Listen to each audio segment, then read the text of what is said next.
Imagine if we took Damon Salvatore, one of the most dangerous, devious, badass vampires in the Vampire Diaries series, the man who killed hundreds of people on a whim, won against original vampires that were 100 times stronger than him, and pulled off the impossible time and time again with only wits, charisma, and a large sprinkle of crazy, and we casually dropped him into the Twilight universe, right in the middle of Forks, where the supernatural creatures are totally different and possibly stronger than what he's used to. Could Damon possibly be able to survive against forces like the cullens and the werewolves that dwell in Forks? For the sake of not having a 10-hour video, I'll only include two main factions in this scenario, the cullens and the werewolves. And to give the most accurate answer, I'll be using real confirmed data from both franchises, take everything I know about Twilight and everything I know about Damon, including strengths, speeds, weaknesses, experience, or even mindset which could affect the battle. I'll use all of this to put Damon through a 1v1 gauntlet against the cullens and the werewolf to see if he could actually come out alive. Damon's only win condition is to defeat the enemy and don't die. But before we start, let's actually gauge the strength of his opponents. Firstly, you got the cullens, a family of vegetarian vampires who people often,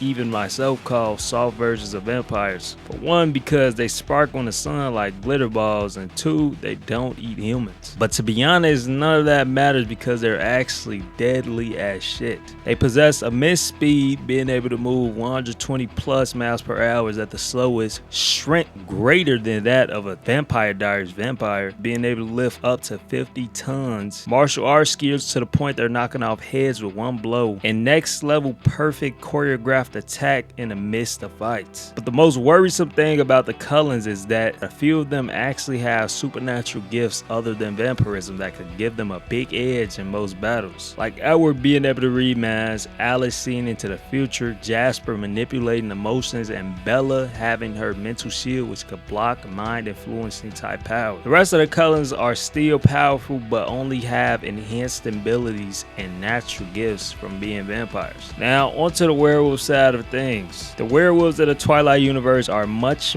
bigger than the wolves we see in Vampire Diaries. They're able to move around 100 plus miles per hour and they easily tower over a normal human. These predators are almost more ferocious and deadlier than any werewolf in the Vampire Diaries, only lacking in the speed category. But even so, if you were even to get bit by one of these wolves one time, you'd be dead on the spot, missing a big chunk of your body. Jacob Black, the alpha wolf and a leader of the wolves, can move around 160 plus miles per hour, almost keeping up with the fastest vampires in his verse. He also has crazy endurance and an outstanding regeneration factor, which let him recover from wounds that would have killed most other people, making him an extremely dangerous force to be reckoned with overall. Now, even though most of us already know Damon is a pretty strong force to be reckoned with, I'll still do a very quick overview of Damon to dive into the actual specifics of how powerful he really is. Although seeming like a reckless hothead, Damon actually possesses an abnormal IQ, being able to outsmart enemies who live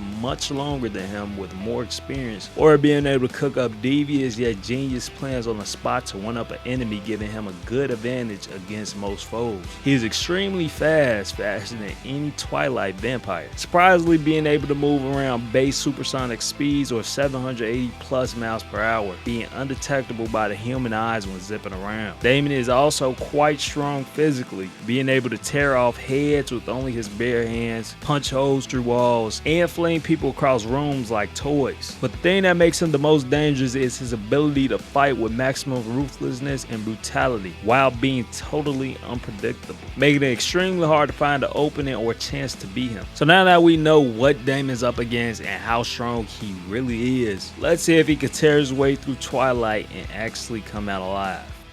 The first matchup will be Damon versus Edward Cullen. Edward is known to be and factually the fastest out of all the Cullens, being able to move up to 500 miles per hour at his top speed, almost as fast as Damon but still a bit off. He possesses the ability to read minds, making him almost impossible to sneak or trick, which could pose a problem for Damon since most of his moves may already be predicted. Edward, being the fastest, able to read people's mind, and also not to mention a skilled combatant trained by the best fighter the cullens have to offer, and being by default physically stronger than mostly all Vampire Diary vampires, being able to lift up to 50 tons should give him a decent advantage against Damon. The only problem is Damon is a perfect counter to Edward's power, since he's always known to act on impulse. So that only leaves Edward with speed, combat skills, and natural vampiric strength against Damon. Even being left with that, I can still see Edward posing a decent threat to Damon. He's sure to still catch Damon a couple times due to him being well trained, and pair that with his abnormal strength, he'd do some serious damage. But still, that wouldn't be enough to quite stop Damon, since Damon absolutely outmatches Edward in every single way possible except strength and hand-to-hand combat. Even if we were to give Edward the leeway and say he could read Damon's every thought, Damon would still be too fast for him to react efficiently to every move, resulting in Edward being on the ropes until he finally get caught in something lethal. Damon wins this round with medium difficulty. Next on the matchup is Jasper. Jasper, unlike Edward, may actually pose a higher threat to Damon, as Jasper is known to be the second fastest cullen, but what's more is that Jasper is another cullen with a unique gift, a gift to control people's emotion, which is extremely overpowered. Meaning, for example, he can make you feel relaxed and unmotivated to extremely terrified at any time, which could play a very big hand amidst the battle. The only con to this ability is that he has to be in close range of his target for it to work. Jasper also has another big advantage up his sleeve. He is also absolutely the best fighter the cullens have to offer, having plenty of experience after fighting and dispose of plenty newborn vampires, which are known to be the strongest state of vampires in the Twilight universe. Since speed is almost irrelevant against Damon, Jasper's supernatural gift to control emotions and his combat skills will be the deciding factor. And that could be a big problem to Damon, because Damon doesn't know these vampires contain abilities. Now, I can see Damon touring around with Jasper for a bit, mocking him, but then eventually going for the kill. But Jasper, having a high fighting IQ, knowing the only way to beat Damon, since he's so much faster than him, is to lure Damon into going for the kill and time exactly when Damon will be close enough to be affected by his ability. But the thing is, even if Jasper were to catch Damon with his ability, he would still be put down shortly after. The first reason is that Jasper's ability would work on Damon, but only to a certain extent,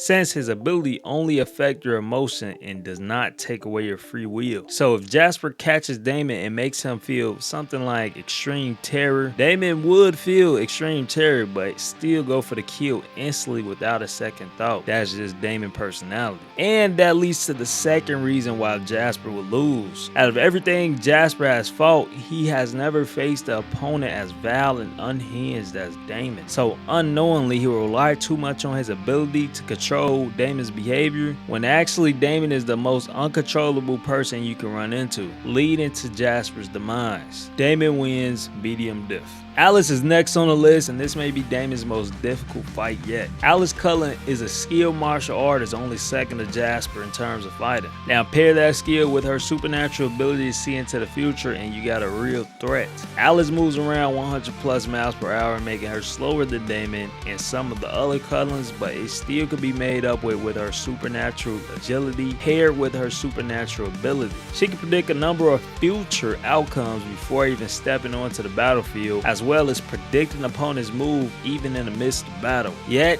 as overpowered as that sound, it does have a few major flaws. Her power gives her the ability to glimpse into possible futures. The future visions she sees are not set in stone and can be changed instantly if a person changes their decision or goes a different route. Also, if a vision is very intense, then it can leave her stunned, even paralyzed, leaving her extremely vulnerable. But Damon, being the type to do things on instinct, would make the future she imagined narrow and almost a certain guarantee of happening, since Damon is always known to be set on his decisions without mind change. And Alice, having a very good fighting IQ, will know she needs to predict Damon's moves ahead of time due to how fast he is, which would give her the opportunity to counter almost everything Damon throws at her. I can confidently say that Alice will put up a good fight against Damon, but once Damon sees she's a formidable opponent and is countering every single move he throws, he'll actually start to think and become extremely unpredictable. Damon, having an above average IQ and also a complete nutcase, will probably have 100 different sick ways in his mind to dispose of Alice, which will directly counter Alice's abilities and overload her with numerous possible gruesome futures,